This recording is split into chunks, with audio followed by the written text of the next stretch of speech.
माननीय राजनाथ सिंग जी होते, प्रकाश जावडेकर जी होते, स्मृती इराणी जी होत्या आणि स्वतः शिक्षण मंत्री आणि शिक्षण राज्यमंत्री त्या बैठकीमध्ये केंद्रीय उपस्थित होते आणि त्याच्याबरोबर इतर राज्यामधले काही राज्यामधले मुख्यमंत्री, उपमुख्यमंत्री आणि शिक्षण मंत्री आणि शिक्षण सचिव त्या बैठकीला हजर होते. आणि त्या बैठकीचं कारण हे होतं की CBSEच्या माध्यमातून 12वीची जी परीक्षा घेण्यात येणार आहे ती परीक्षा घ्यावी का नाही घ्यावी का कशा तऱ्हेने घ्यावी या संदर्भामध्ये ती चर्चा होती.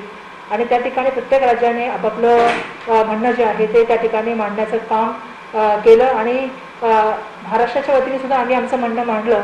आणि या संदर्भामध्ये मंत्रिमंडळामध्ये आणि त्यांनी जे ऑप्शन दिले आहेत त्या संदर्भामध्ये मंत्रिमंडळामध्ये आम्ही येणाऱ्या काळामध्ये चर्चा करू. माझी माननीय मुख्यमंत्री महोदयांशी सुद्धा चर्चा झाली. आज त्यांची सकाळी टास्क फोर्सची जी आहे तुम्हालाही माहिती आहे की तिसऱ्या लहर असल्या संदर्भामधली बैठक चालू होती. त्यांनी मला सांगितलं की आपण सोमवारी भेटू आणि या विषयावरती आपण चर्चा करू येणाऱ्या 12वी संदर्भामध्ये.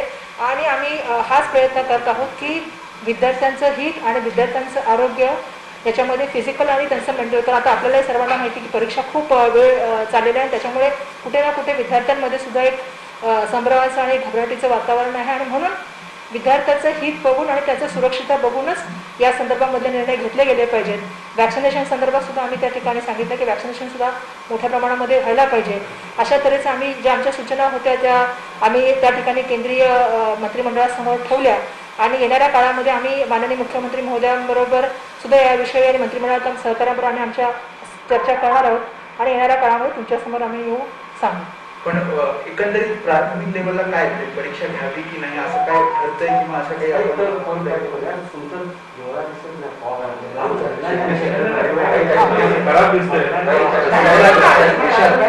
काढला तर मला चालेल.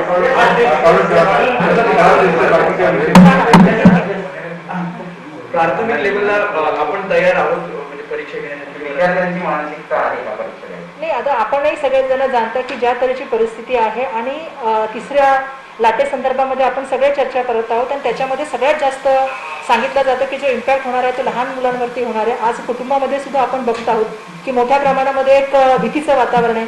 ज्या कुटुंबामध्ये समजा एखादा पॉझिटिव्ह व्यक्ती रुग्ण आला तर त्या कुटुंबामधल्या विद्यार्थ्याची मानसिकता काय हे आपल्या सर्वांना समजू शकतो, कारण आपण सगळेजण या ठिकाणी परिस्थिती पाहत आहोत. मी सुद्धा घरामध्ये ही परिस्थिती पाहिलेली आहे आणि त्यामुळे आम्ही हेच त्यांना सांगितलं की आपल्याला हे करत असताना मुलाची मानसिकता समजून गेली पाहिजे.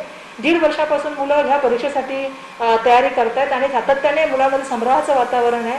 आणि हे करत असताना सगळ्यात महत्त्वाची गोष्ट म्हणजे सुरक्षितता कशी राहील, त्यासाठी लागणारं मोठ्या प्रमाणामध्ये लॉजिस्टिक असेल, त्याचं व्यवस्थापन कसं लागेल. कारण आपल्याकडे CBSEची 25,000 मुलं आहेत, परंतु आपल्या ज्या बोर्डाची मुलं आहेत HSC बोर्डाची ती जवळपास 14 लाखाहून अधिक विद्यार्थी आहेत. आणि त्यामुळे कुठलीही गोष्ट करत असताना ती पूर्णपणे सुरक्षित वातावरणात केली गेली पाहिजे.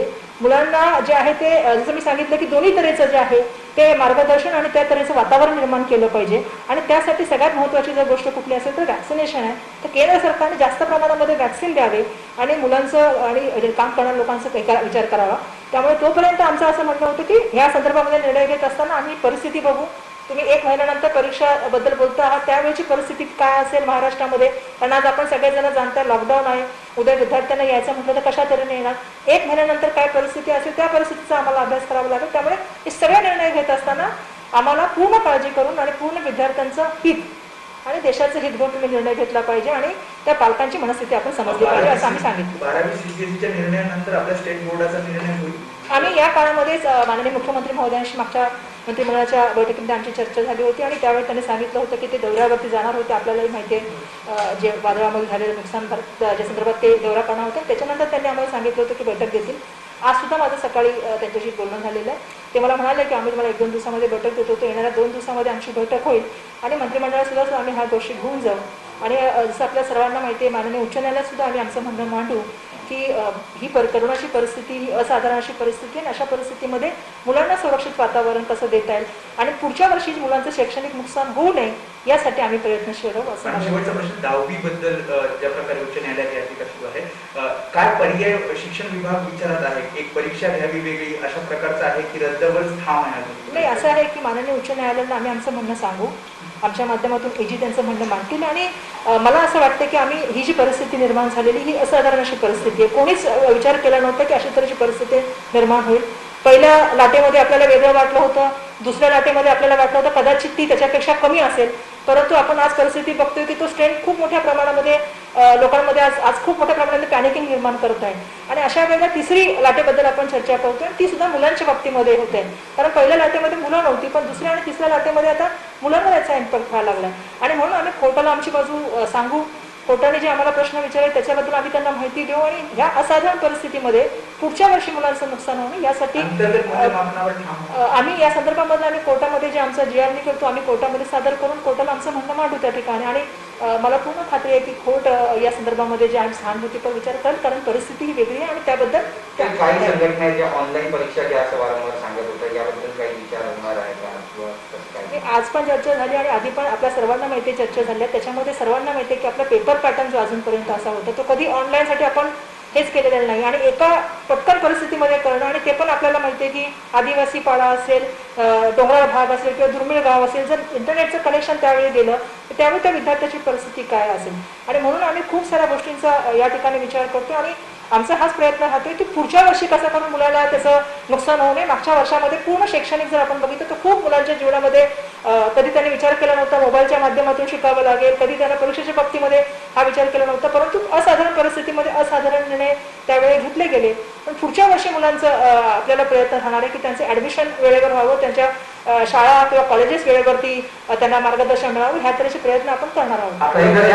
स्पष्ट होईल आठवड्याभरात एक चित्र नक्की आठवड्याभरात आम्ही चित्र स्पष्ट करण्याचा प्रयत्न करून आणि माननीय उच्च न्यायालयास या संदर्भामध्ये विनंती करू. काही जर या परीक्षा रद्द झाल्या तर 11वी मध्ये मुलांना कशा कोणत्या गुणवत्तेच्या आधारावरती प्रवेश देण्यात येणार याबाबत काही चर्चा झाली? नाही, या संदर्भात आमची चर्चा सुरू आहे आणि येणाऱ्या काळामध्ये ते सुद्धा आम्ही तुमच्या समोर घेऊन येऊ. आमच्या एकदम प्रयोग झालेले आहेत, आम्ही तज्ञांशी चर्चा करतो, आमची माननीय एजन्सीचं या विषयावर चर्चा, सगळ्या विषयावर चर्चा करून आम्ही असेच प्रयत्न करतो की याच्यामुळे मुलांचं शैक्षणिक पण नुकसान होऊ नये, पण त्यांची आरोग्य जे आहे ते सगळ्यात पहिलं सुरक्षित व्हायला पाहिजे. आमची प्राथमिकता विद्यार्थ्यांचं आरोग्य आणि पालकामध्ये असलेलं एक भीतीचं वातावरण आहे, संभ्राचं वातावरण ते दूर करणं ही आमची प्राथमिकता आहे. हिंदी में जानना चाहेंगे, आज जो मीटिंग हुई है CBSE को लेकर, किन बिंदुओं पे चर्चा हुई है और सरकार की क्या भूमिका है CBSE एग्जाम को लेकर? CBSE की जो आज हमारी चर्चा हो गई थी उसमें माननीय केंद्रीय मंत्री राजनाथ सिंह जी थे, शिक्षण मंत्री थे, प्रकाश जावड़ेकर जी थे, स्मृति ईरानी जी थी और बहुत सारे राज्यों के मुख्यमंत्री थे और उप मुख्यमंत्री और सब शिक्षा मंत्री और शिक्षा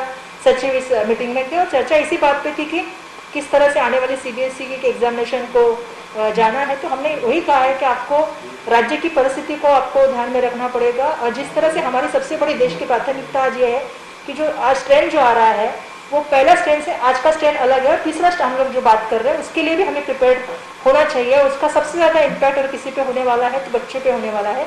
माननीय मुख्यमंत्री जी आज टास्क फोर्स की मीटिंग ले रहे हैं जिसमें इसी पे चर्चा चल रही है. तो हमने उनको वही कहा कि हमें पूरे सुरक्षित वातावरण बच्चों को देना होगा.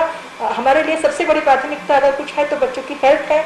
आज बच्चे 1.5 साल से आप सभी लोग को मालूम है कि परीक्षा की तैयारी कर रहे हैं. पेरेंट्स में कहीं ना कहीं एक संभ्रम की भावना है, तो हमें ऐसे ही कुछ सोल्यूशन पे जाना पड़ेगा जो बच्चों के हित में हो. एग्जाम को लेकर जिस तरह से डिवीजन फाइल हुई है उसको लेकर सरकार की क्या भूमिका है? कहीं ना कहीं और विकल्प सरकार खोज रही है जहाँ तक टेस्ट करने के एग्जामिनेशन की बात हो, आगे जिस तरह से प्रमोट किया गया है तो ग्रेडिंग सिस्टम को प्रमोट किया जाएगा, फिर कोई और विकल्प है सरकार के पास? नहीं, जिस तरह से आप पूछ रहे हैं कि माननीय उच्च न्यायालय को हम भी बताएंगे कि ये जो परिस्थिति पिछले पूरे साल में रही तो पूरी असाधारण परिस्थितियाँ रही. हमने अलग अलग माध्यम से स्कूल में बच्चों को पढ़ाने की शुरुआत की. आपको भी मालूम है स्कूल शुरू हो गए लेकिन कई जगहों पे स्कूल भी शुरू नहीं हो पाए. लेकिन ऐसे असाधारण परिस्थितियों में जिस तरह से क्या हम सोल्यूशन लेके जा सकते हैं वो हम माननीय उच्च न्यायालय के सामने बात रखेंगे. कोविड परिस्थितियाँ है, सेकेंड लहर चल रही है, थर्ड लहर की बात हो रही है. ऐसे सिचुएशन में बच्चों की हेल्थ रखना और बच्चों को सुरक्षित वातावरण देना ये सरकार की जिम्मेदारी है. वो कोर्ट के सामने अपनी बाजू रख देंगे और हमारे इस मामले में AGGC पे बात हुई तो वो हमारी बात कोर्ट के सामने रख देंगे और जिस तरह से हमको इवैल्यूएशन करना है जो भी करना है कोर्ट के सामने रखने के बाद हम आप सबके पास